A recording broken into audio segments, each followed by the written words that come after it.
Hello student, चलिए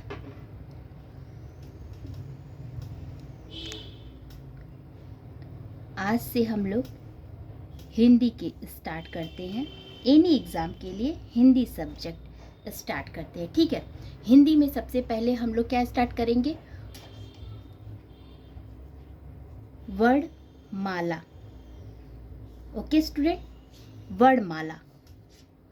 तो सबसे पहले ये समझते हैं कि वर्णमाला होता क्या है। वर्णमाला के पहले अभी हम एक चीज़ समझ लेते हैं कि भाषा का इकाई क्रम क्या है, ठीक है, ताकि वो आप लोग को हेल्प करेगा, ठीक है। तो भाषा का इकाई क्रम क्या है? भाषा का इकाई क्रम, ठीक है।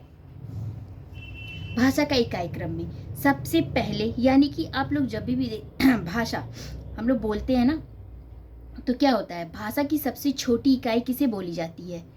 ध्वनि। ध्वनि क्या होता है? जब हम बोलते हैं तो ध्वनि साउंड निकलता है ना, तो यानी भाषा की सबसे छोटी इकाई अगर आपसे पूछे तो वो क्या होती है? ध्वनि होती है। ध्वनि, ध्वनि से फिर क्या होगा? वर्ड बनेगा, ठीक। और वर्ड से क्या बनेगा? वर्ड, एक एक वर्ड मिलकर के क्या बनेगा? एक अक्षर बनेगा, ठीक है। एक अक्षर बनेगा। फिर कई अक्षर मिल करके, जैसे क अक्षर हो गया, ख अक्षर हो गया, वो सब मिल करके क्या बनेंगे? एक शब्द बनाएगा, ठीक है। अब इस शब्द के बाद अब शब्द मिल करके क्या बनाएंगे? पद बनाएंगे, ठीक है बच्चा लोग, पद बनाएंगे।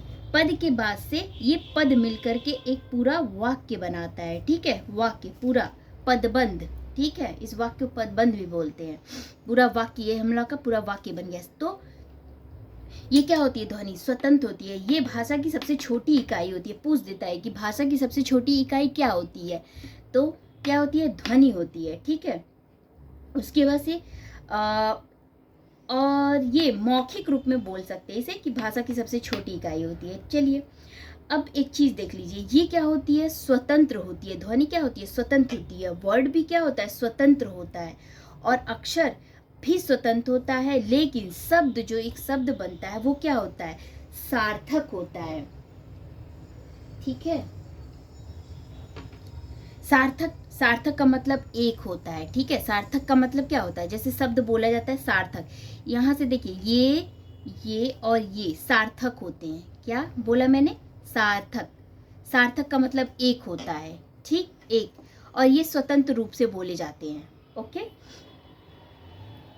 अब देखिए, अब तो ये तो हो गया, ये ऐसे मैंने एक व्यू बता दिया। अब आइए वर्णमाला, क्या पढ़ रहे हैं? वर्णमाला। वर्ड, वर्ड तो समझ रहे हैं ना, यही जो ध्वनि से जिसकी उत्पत्ति हुई है वही क्या है? वर्ड है। अब ये वर्ड माला, वर्णमाला। चलिए वर्ड क्या है?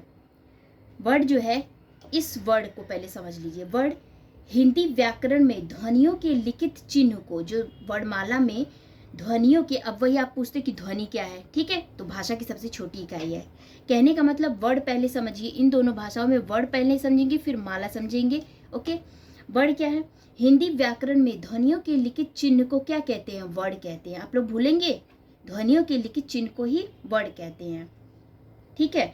और ये वर्ड जो है भाषा के लिखित रूप में, भाषा के लिखित रूप में सबसे छोटी इकाई है। लिखित रूप में, ये मौखिक रूप में छोटी इकाई है और ये लिखित रूप में है। लिखते हैं ना, लिखने के रूप में ये मौखिक, लिखने के रूप में ये क्या है? सबसे छोटी इकाई है भाषा की, ठीक है। अब चलिए, ये हो गया माला। माला क्या है? क्रमबद्ध एवं व्यवस्थित, वर्णों के क्रमबद्ध एवं व्यवस्थित क्रम को ही क्या कहते हैं? माला। जैसे आप माला, माला देखा होगा जो गर्ल्स लोग पहनती हैं, एक एक मोती उसमें क्या होते हैं? एक सीक्वेंस में लगे होते हैं, व्यवस्थित क्रम में लगे रहते हैं, तो वही क्या है? उसी को माला बोलते हैं, ठीक है। अब देखिए, अब वर्णमाला, वर्णमाला को कैसे डिफाइन करेंगे? वर्णों के, अब देखिए वर्णों के क्रमबद्ध, आप लोग लिखना चाहें तो लिख भी सकते हैं। अब वर्णमाला किसे कहेंगे? वर्णों के क्रमबद्ध तथा व्यवस्थित अध्ययन को क्या कहते हैं? वर्णमाला कहते हैं। तो क्या आप लोग क्या भूलेंगे? नहीं ना। क्या मैंने बोला? लिखना चाहे तो लिख सकते हैं। वर्णों के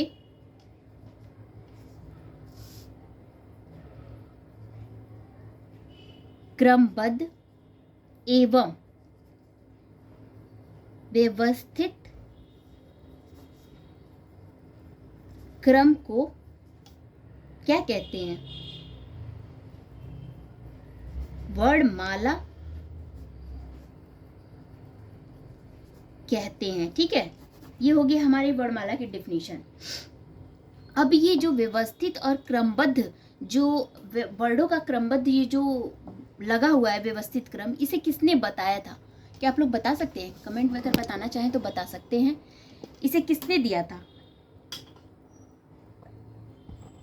क्या कोई बता सकता है किसने दिया था? सॉरी बच्चों, थोड़ा सा डिस्टर्ब हो गया है। हाँ तो बताइए आप लोग, किसने दिया था? ये जो है किसने दिया था? चलिए बताते हैं किसने दिया था। इसको आप लोगों ने सुना होगा, गुरु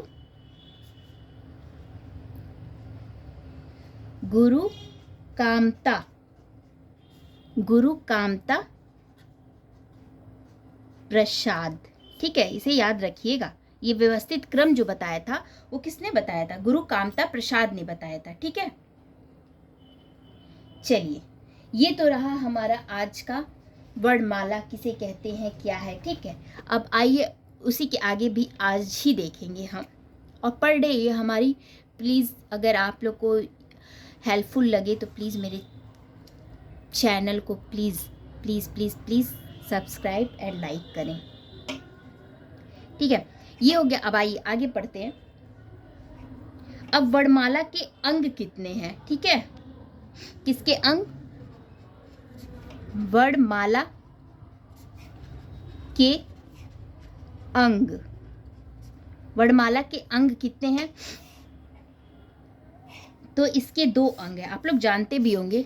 एक है स्वर और दूसरा है व्यंजन। ठीक है, एक स्वर है और दूसरा व्यंजन है।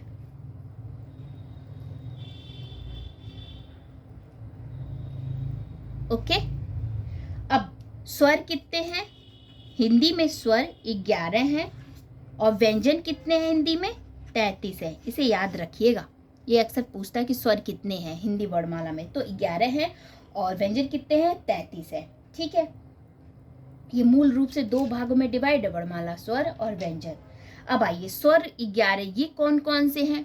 आइए हमारे साथ बोलिए, कौन कौन से हैं? अ, आ, ई, उ, री, ए, आई, ओ, औ। ठीक है, हो गया। 1 2 3 4 5 6 7 8 9 10 11 हो गए। क्या है? अ, आ, ई, उ, री, ए, ओ, औ। ठीक है, ये 9 हो गए। अब हम लोग इसके आगे स्वर, ये स्वर 9 हो गए। अब इन 9 के बारे में, अब स्वर, अब ये तो जान गए हम लोग 11 होते। अब इन स्वरों के भेद देख लें। स्वरों को कितने भागों में डिवाइड किया गया? आगे चल करके स्वरों को जो है ह्रस्व स्वर और दीर्घ स्वर में डिवाइड किया गया है। ठीक है, अब ये ह्रस्व और दीर्घ कल पढ़ेंगे। Okay student, thank you.